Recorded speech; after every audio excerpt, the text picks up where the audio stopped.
예, 안녕하세요, 여러분. 오늘은 조금 다른 철학적인 내용하고 다른 스티븐 킹 단편집에서 제가 가장 뭐 다 제가 스티븐 킹 워낙에 좋아해서 이제 스티븐 킹 이야기도 하겠지만은 뭐 제가 뭐 쇼츠로 이렇게 SCP도 많이 올리고 그러는데 그러니까 이런 좀 호러 문학이나 SF 문학에 좀 관심이 많아요. 그래서 관심도 많고 재밌잖아요. 그래서 많이 읽는 편인데 오늘 그래서 뭘 하면 좋을까? 또 이 스티븐 킹이 호러 소설이라고 이야기를 그렇게 단정 짓기에는 굉장히 또 뭐라고 얘기해야 되면 문학적인 또 터치가 굉장히 고급진 분이잖아요. 그래서 이런저런 생각 끝에 뭐 샤이닝이나 뭐 미저리 같은 굉장히 좋은 작품도 있고 최근에 뭐 프랭크 다라본트 감독이 만든 미스트란 영화도 스티븐 킹 원작이고 잇 그것 뭐 이런 영화라든지 그런 영화도 다 이제 스티븐 킹 영화인데 원작인데 그 중에서 첫 번째로 이제 제가 오늘 뭐 간단하게나마 소개해 드리고 싶은 책은 단편은 조은트라고 하는 시간 여행을 소재로 한 그런 호러입니다. 한번 읽어볼게요. 자, 조은트 701호 마지막 안내입니다. 여성의 경쾌한 목소리가 뉴욕 우주 터미널의 블루 콘크루에 울려 퍼졌다. 우주 터미널은 지난 300여 년 동안 거의 변하지 않았다. 여전히 엉성하고 음산했다. 화성 화이트행 조은투호에서 알려드립니다. 탑승권을 소지하신 분들은 블루 콘크루의 취침실로 와주시기 바랍니다. 부디 탑승 서류를 빠짐없이 준비하시기 바랍니다. 감사합니다. 굉장히 이제 낡은 300년이 된 조은트 공항인 것 같아요. 그래서 사실 배경은 24세기, 24세기의 어떤 미래 지점이 조은트의 배경이란 말이죠. 그래서 가족이 등장을 해요. 엄마, 아빠, 그리고 누나인 아이, 그리고 남동생인 이제 둘째 이렇게 나오는데 이 사람들이 우리가 이제 한적한 공항 내지는 어떻게 보면은 이렇게 오래된 공항에서 우리 뭐 인천국제공항 같이 좀 어, 지은 지 별로 오래는 됐지만은 꽤 안 된 공항이 아니라 뭐 이렇게 프랑스 파리라든지 뉴욕이라든지 런던이라든지 좀 오래된 도시의 오래된 공항들은 낡은 느낌이 있을 거잖아요. 그런 어떤 그런 낡은 느낌의 300년이 된 공항이라고 하는데 독특한 것은 조은트라고 하는 시설이죠. 자, 368조. 텔레포트, 순간 이동 장치라는 거예요. 자, 물론 너희들도 조은트가 일종의 텔레포트라는 것을 알고 있을 거야. 가끔 대학에서나 화학이나 물리학 시간에 카룬의 과정이라고 부르기도 하지만 어쨌든 그건 실제로 텔레포트란다. 그리고 이야기를 들어보면 알겠지만 카룬의 자신은 그걸 조은트라고 불렀어. 그는 공상과학 소설을 좋아했지. 알프레드 베스터라는 사람이 쓴 행성 여행이라는 이야기가 있단다. 베스터는 그 이야기에서 텔레포트의 현상에 조은테라는 이름을 붙였어. 그는 목적지에 정신을 집중함으로써 조은트가 가능하다고 주장했지만 사실 그럴 수는 없었단다. 그러니까 아버지의 이야기가 그러니까 딸아이와 아들이 계속해서 아빠 뭐 조은트가 뭐예요? 조은트가 무슨 원리예요? 지금 여기서 어떻게 우리가 0.00000067초 만에 화성에 도달할 수가 있는 거예요. 그러니까 눈 깜빡하는 순간도 안 되는 순간에 조은투에 타기만 하면은 텔레포트로 인해서 자기의 육신이 화성에 가 있다라고 하는 거예요.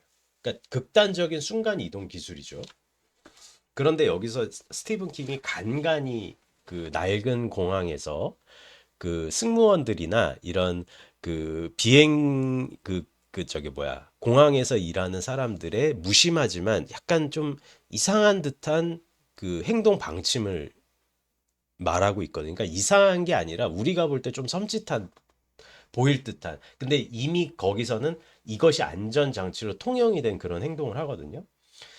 자, 승무원들이 강철 노즐에 마스크를 부착한 다음 방 끝에 있는 중년 여자에게 건넨다. 여자는 마스크를 받아 숨을 크게 들이쉬었고 순식간에 잠에 빠져든다. 스커트 자락이 약간 말려 올라갔다. 그리고 정맥 핏줄이 마구 얽힌 허벅지가 살짝 드러났다. 한 승무원이 기계를 조절하는 동안 다른 승무원이 사용한 마스크를 회수하고 새 마스크를 쓰고 하는 일이 진행되었다. 마크는 파트리시아가 냉정하기를 빌고 또 빌었다. 고무 마스크가 얼굴을 덮으면 아이들은 비명을 질렀다. 그러니까 여기서 설정이 한번 나오죠. 좋은 틀을 이용하기 위해서는 어른인 사람이 그 고무 마스크를 뒤집어 써도 어때? 그냥 바로 잠에 들 정도로 그냥 어떤 의식도 없는 상태로 빠져들어야만 좋은 툴을 활용할 수 있다라는 이야기가 되겠죠. 근데 애들은 싫어한다는 거잖아요. 그게 좋겠어요. 그 고무 마스크를 얼굴에 뒤집어 씌우는데. 근데 반드시 그거는 필요한 일이라는 거죠. 자, 그런 다음에 이런저런 이야기를 해요. 자, 스티븐 킹이 이 소설이 굉장히 좀 친절한 것 같으면서도 이렇게 툭툭 끊기는 느낌이 드는 게 뭐냐면은 이 사람이 스티븐 킹이 그려낼 때 카루네라는 사람이 조운트라는 그 기계 장치와 텔레포트 장치를 만드는 과정을 설명을 하는데 이 과정에서 첫 번째로 우연하게 방사선 내지는 그 엑스레이 선을 쥐한테 투영을 해요. 근데 쥐가 반토막이 사라진 다음에 다른 데서 반토막이 설정이 된 거예요. 그러니까 그런 다음에 쥐는 마치 칼로 단면을 잘라낸 것처럼 몸통이 보였고, 그리고 그 몸통에서 그 다른 쪽 부분이 이렇게 생성이 됐다는 거죠. 그럼 당연히 그 쥐는 죽었겠죠. 몸통이 반이 쪼개졌는데. 그러니까 우리가 레지던트 이블 같이 좀 끔찍한 호러 영화 보면 이렇게 신체가 이렇게 그 뭐야 그 레이저로 쫙 이렇게 하면은 그 정사각형 육각형으로 타타타타 떨어지는 그런 장면이 있었잖아요. 레지던트 이블 맞을 거예요. 아니면 큐브라는 영화도 그랬던 것 같은데 그렇듯이 쥐가 엑스레이 선이나 그 방사선을 쏜 만큼 그만큼이 쥐가 없어졌고 그리고 다른 데서 동시적으로 이렇게 생겼다라고 하는. 그러니까 무슨 얘기인지 아실 거예요. 그러면 당연히 쥐는 잘렸으니까 죽었던 거죠. 그러니까 초기 조운트의 단계는 어때요? 초기 조운트의 단계는 어떤 의미에서는 이 사람이 가지고 있는 그 장치에 대한 목적지가 전혀 정확하지가 않았기 때문에 몸이 그러니까 쥐의 동물의 신체가 훼손되는 상태가 발견이 된 거죠. 그래서 카루네가 점점 이 실험 장치를 바꾸기 시작을 해요. 뭐라고 얘기를 해야 되냐면은 그 정확하게 목적 지점을 형성을 하고 그 목적 지점에서 동시다발적으로 딱 생기게끔 지금 이거는 목적지와 출발지를 정확하게 정립하지 않았기 때문에 쥐가 좀 끔찍한 모습으로 잘려서 그렇게 나왔단 말이죠. 그런 다음에 카루네가 어떤 짓을 하냐면 그럼 목적지만 그걸 하면 되겠구나 싶어서 목적지를 정확히 세팅을 해요. 그리고 쥐를 내보내. 그러니까 쥐를 내보냈는데 그런 다음에 쥐가 딱 사라지면서 딱 생겼어. 그 쥐가. 근데 얘가 좀 이상하네. 몸은 멀쩡해. 쥐는 몸은 멀쩡한데 쥐가 상태가 이상한 거야. 이렇게 묘사를 해요. 그러니까 몸뚱이는 정확한 몸뚱이가 나왔는데 쥐 상태가 이상한 거야. 자, 카룬에는 쥐를 건드려 보았다. 382쪽. 집더미나 톱밥 같은 마치 생명력이 없는 물건을 만지는 기분이었다. 옆구리는 팔딱거리고 있지만 말이다. 쥐는 카루네를 쳐다보지도 않고 그저 앞만 바라보았다. 집어넣은 것은 활기찬 작은 생물이었지만 나온 것은 쥐를 닮은 살아있는 밀랍 인형 같았다. 카루네는 흰 쥐의 분홍 눈앞에서 퉁겨보았다. 쥐는 눈을 깜빡였고 그대로 죽은 듯이 쓰러졌다. 카루네는 종이 가방을 찾아 그 생쥐를 집어넣었다. 저녁 때 수의사 모스코니에게 보일 생각이었다. 모스코니는 이 쥐를 해부해 내장이 재배열되어 있는 것으로 생각을 했고 이 프로젝트에 사람을 끌어들이는 것은 반대했다. 그러니까 이 상황에서 어떻게 이 사람이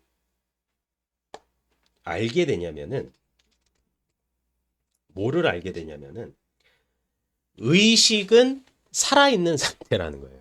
여기서부터 이 조은트의 소설이 호러 소설로 약간씩 바뀌기 시작하고, 이러면은 약간 좀 위험한 게 아닌가? 이런 생각이 드는 게 뭐냐면은, 이 사람이 지가 왜 죽었는지를 이제 확인을 하기 위해서 맨정신에 사형수를 집어넣어요.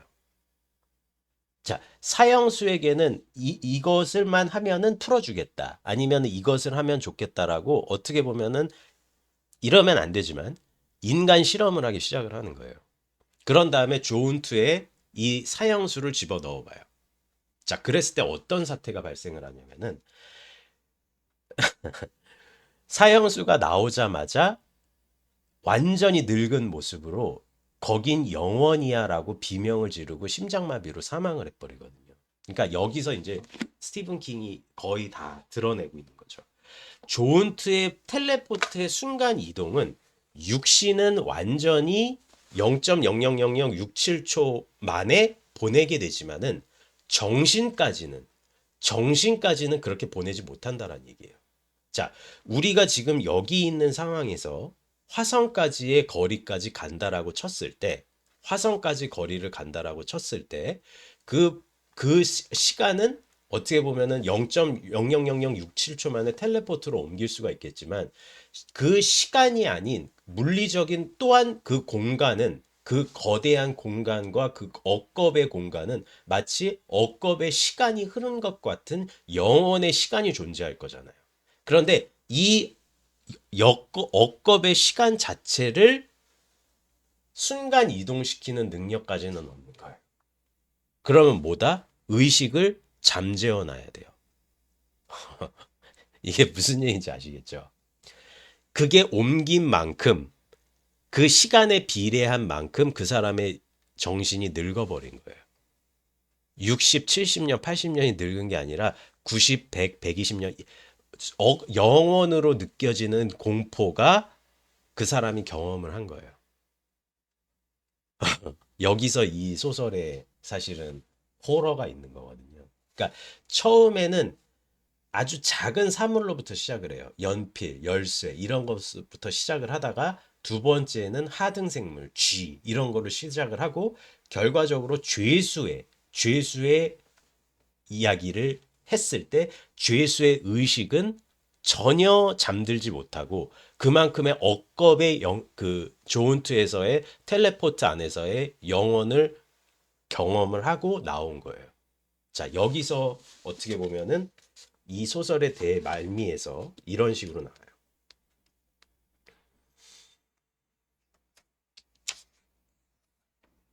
읽어볼게요.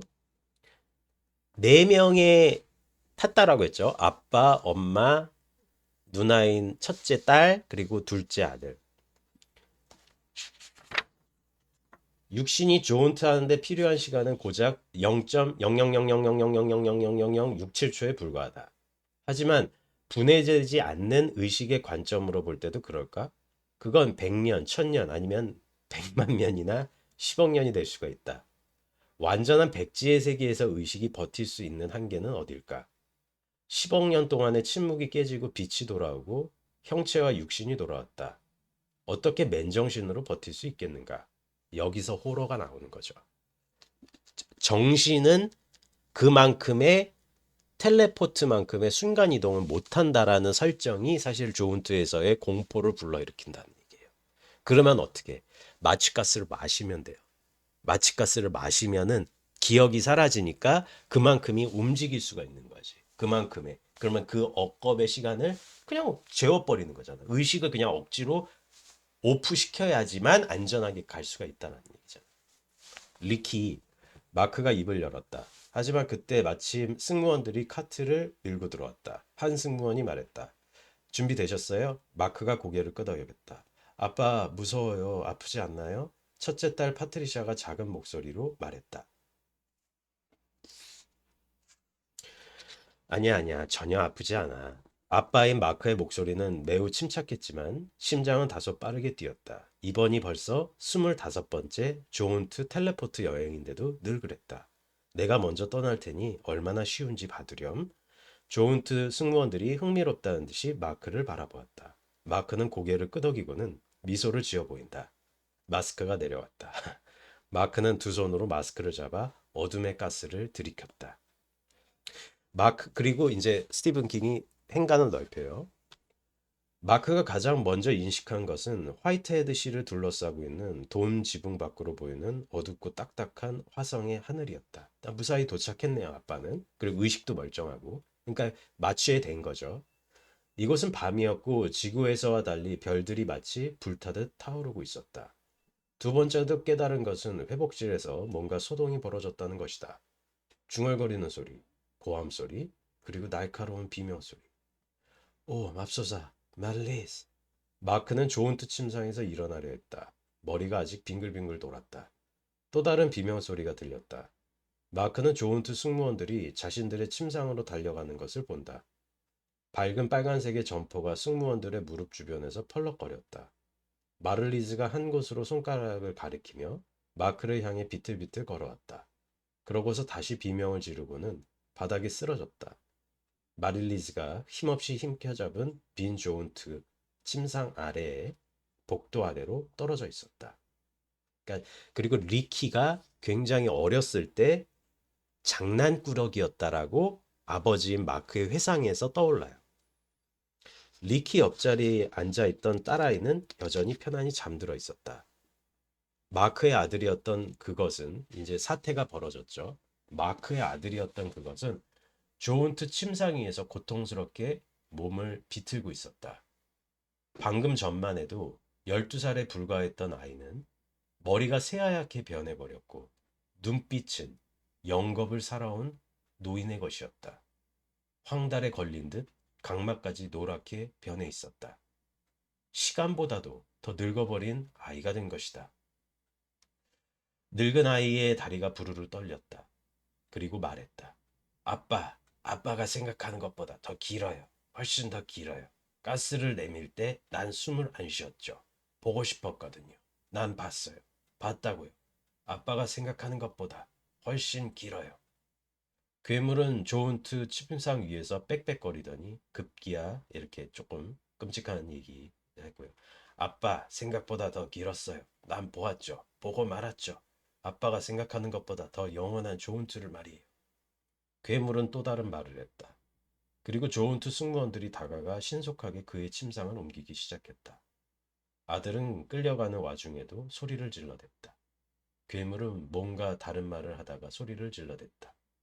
하지만 마크는 그 말을 듣지 못했다. 그 자신도 비명을 지르고 있었기 때문이다. 자, 여기까지가 이제 소설의 끝인데 사실은 그런 것 같아요. 어떤 입장에서 보면 굉장히 좀 불편하고 불쾌한 소설인데 또 우리가 철학적인 생각으로 한번 해볼 수 있는 해범직한 또 그런 생각이잖아요. 그러니까 멈춰져 있는 시간, 그 시간에서 흐르고 있는 인간의 영혼이 과연 어디까지 이렇게 뭐 견딜 수 있는가, 버틸 수 있는가, 뭐 그런 종류의 소설로도 볼 수가 있고, 과연 영원한 것에 대한 사태, 그리고 우리의 육신에 대한 물음, 그런 것도 한번 생각할 수 있는 굉장히 철학적인 그런 공포 소설이었는데, 저는 그런 것 같아요. 이 글을 읽었을 때는 안전하게 하라라고 하는 거는 안전하게 하라고 하자. 꼭 굳이 이렇게 삐딱선을 탈 필요가 있나? 그리고 이렇게 이제 호러 소설에서는 항상 그런 느낌이 있는 것 같아요. 하지 말라라고 하는 지점이 있잖아요. 하지 말라라고 하는 지점은 꼭 하는 애들이 있어요. 그래서 이제 사단이 날 때가 있는데 대부분의 이제 스티븐 킹의 소설에서는 그런 게 좀 흥미롭게 많이 이렇게 많이 나오죠. 그래서 여러분들이 뭐 저는 스티븐 킹 굉장히 좋아하고 또 이제 어떤 뭐 이렇게 많이 좋아하는 편이기 때문에 한번 읽어봤습니다. 뭐 이렇게 뭐 SCP도 많이 올리고 해가지고 뭐 또 이렇게 공포 소설을 한번 해보면 어떨까 싶어서 한번 이렇게 올려봤습니다. 첫 번째 시간이었는데 어떠셨는지 모르겠고 또 이렇게 짬짬이 재밌는 단편 소설이나 이렇게 좀 그런 소설 있으면은 소개해드리는 걸로 하겠습니다. 네, 첫 시간 감사합니다.